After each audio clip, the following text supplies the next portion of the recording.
ಹಾಂ ಸಿದ್ದು ಅವರೇ, ಅದು ಆಫೀಸಿಂದ ಫೋನ್ ಬಂದಿತ್ತು, ಕೆಲಸ ಇದೆ ಅಂತ, ಅದಕ್ಕೆ ಅಲ್ಲಿ ಹೋಗಿದ್ದೆ. ಇವತ್ತು ನಡೆದಿದ್ದೆಲ್ಲ ನಮ್ಮ ಬಾಸಿಗೆ ಹೇಳಿದ್ದೀನಿ.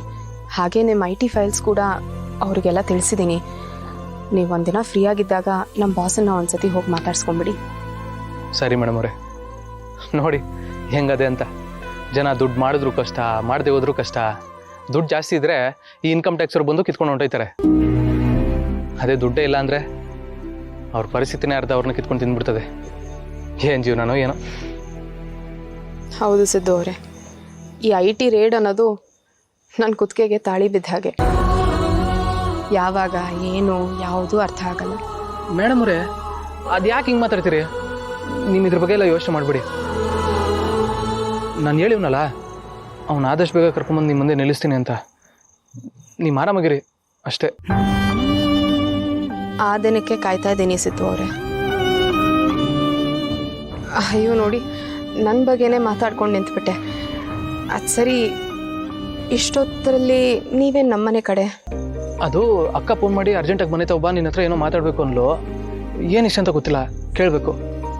ಹೌದಾ, ಸರಿ ಬನ್ನಿ.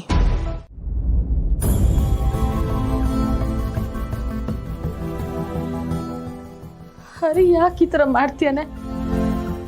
ಎಲ್ಲಿ ಹೋದ್ರು ಫೋನ್ ಮಾಡಿ ಹೇಳಿ ಹೋಗೋನು. ಅವತ್ತು ಈ ಥರ ಮಾಡ್ದವನೇ ಅಲ್ಲ. ಮಧ್ಯಾಹ್ನದಿಂದ ಫೋನ್ ಮಾಡ್ತಿದ್ದಾನೆ, ಫೋನ್ ಸ್ವಿಚ್ ಆಫ್. ಯಾರ ಹತ್ರ ಹೇಳ್ಕೊಳಕ್ಕೂ ಆಗ್ತಿಲ್ಲ.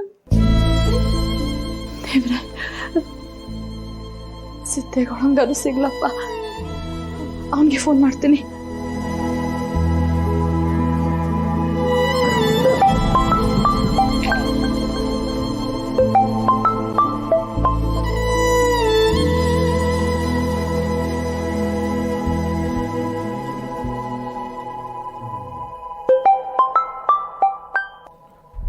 ಹಲೋ, ಏನಕ್ಕ?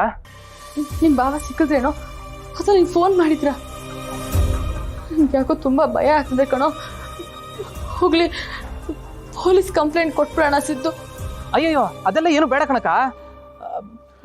ಏನು ಹೇಳಿ ಬಾವ ನನಗೆ ಬೇರೆ ನಂಬರಿಂದ ಫೋನ್ ಮಾಡಿದ್ರು. ಅದೇನೋ ಫರ್ನಿಚರ್ ನೋಡೋಕೆ ಅಂತ ಬೇರೆ ಕಡೆಗೆ ಹೋಗೋರಂತೆ. ನಿಂಗೆ ಹೇಳಕ್ಕೂ ಆಗ್ಲಿಲ್ಲ ಅಂದ್ರು. ಯಾರೋ ಒಬ್ಬ ಫ್ರೆಂಡು ಇನ್ನೊಬ್ಬ ಡೀಲರ್ನ ತೋರಿಸೋದಕ್ಕೆ ಅಂತ ಕರ್ಕೊ ಹೋಗೋನಂತೆ. ಬಿರ್ನೆ ಬಂದ್ಬಿಡ್ತಾರಂತೆ.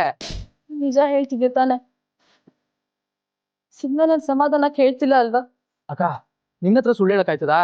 ನಿಜನೇ ಹೇಳ್ತವನೆ. ಮೊದಲು ನೀನು ಇಷ್ಟು ತಲೆ ಕಟ್ಕೊಳ್ಳೋದನ್ನ ನಿಲ್ಸು.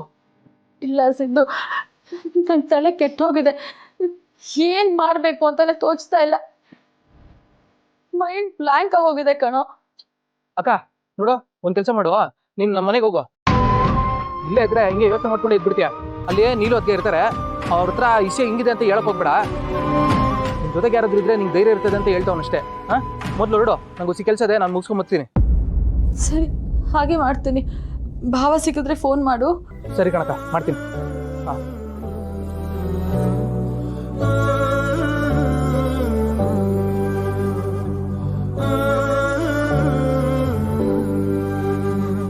ಎಲ್ಲೋಗಿದಾರಿ ಭಾವ? ಯಾಕೆ ಈ ಸಲ ಹಿಂಗ್ ಮಾಡಿದ್ರು?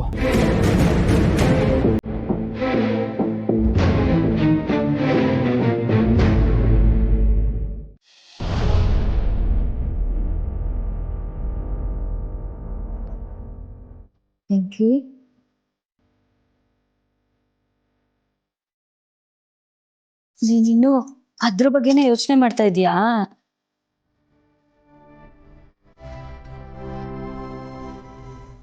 ನೋಡು, ಅದನ್ನೆಲ್ಲ ಮನ್ಸಿಂದ ತೆಗ್ದಾಕ್ಬಿಡು. ನೀನ್ ಎಷ್ಟೇ ಯೋಚನೆ ಮಾಡಿದ್ರು ಏನೂ ಬದಲಾಗಲ್ಲ.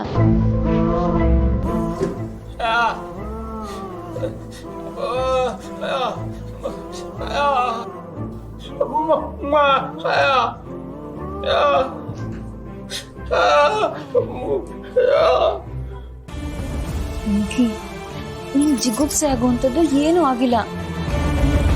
ನೀನ್ ಈ ಥರ ಮಾತಾಡೋದ್ನೆಲ್ಲ ಅತ್ತೆ ಏನಾದ್ರು ಕೇಳಿಸ್ಕೊಂಡ್ರೆ ಅಷ್ಟು ಬೇಜಾರು ಮಾಡ್ಕೋತಾರೆ ಹೇಳು. ನಿನ್ ಕೈ ಮುಗಿತೀನಿ, ಇನ್ನೊಂದ್ಸಲ ಹಿಂಗೆ ಮಾತಾಡಬಾರ್ದು.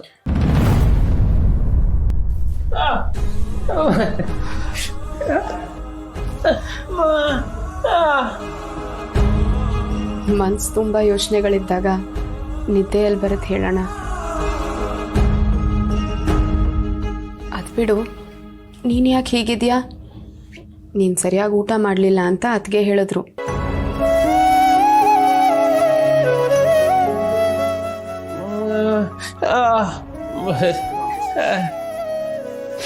ನಿನಗೆ ಸುಳ್ಳು ಹೇಳಕ್ಕೆ ಬರಲ್ಲ. ನನಗೆ ಬಾಯಿ ಇದ್ರೂ ನೋವು ಹೇಳ್ಕೊಳಕ್ಕಾಗ್ತಿಲ್ಲ. ನೀನು ಮೌನವಾಗಿ ಎಲ್ಲ ಅನುಭವಿಸ್ತಾ ಇದೆಯಾ ಅಂತ ನನಗೆ ಗೊತ್ತಾಗ್ತಿದೆ.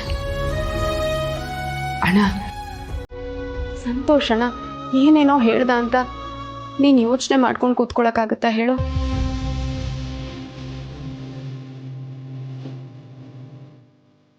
ಇವ್ರಿಗೆ ಬೆಳಗ್ಗೆಯಿಂದ ಅದೇ ಹೇಳ್ತಾ ಇರೋದು, ಆದರೆ ಇವ್ರು ನನ್ನ ಮಾತೇ ಕೇಳ್ತಾ ಇಲ್ಲ.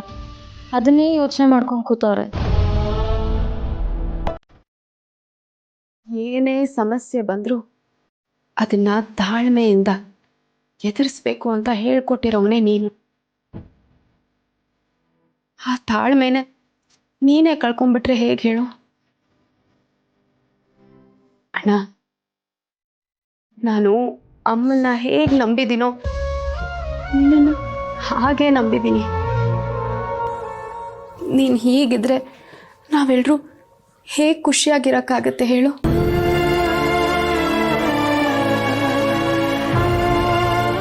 ಯಾರು ಏನೇ ಹೇಳಿದ್ರು ನೀನು ನಮ್ಮಣ್ಣ.